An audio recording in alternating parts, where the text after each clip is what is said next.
তো আমরা আছি এখন বেঙ্গাই চণ্ডীপুর রাজস্থান মার্বেল পাথর।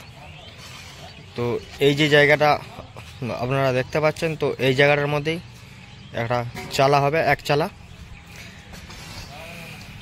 আর এই যে পাইপগুলো আছে, এই পাইপগুলোতে ওই দিকে খুঁটি হবে, ওই যে তোলা হচ্ছে।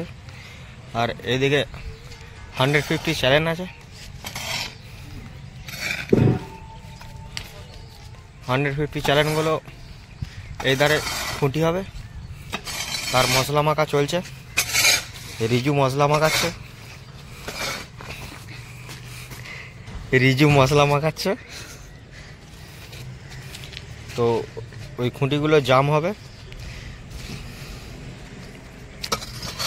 আর ওইখানে চন্দন আছে, সত্যদা আছে, তো ওরা খুঁটিগুলো রেডি করে নিচ্ছে।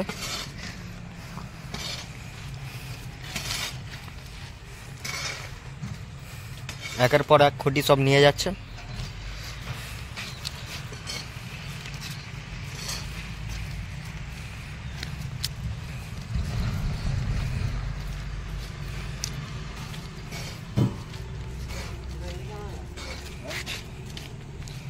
হ্যাঁ হ্যাঁ, ওই রকমই হবে।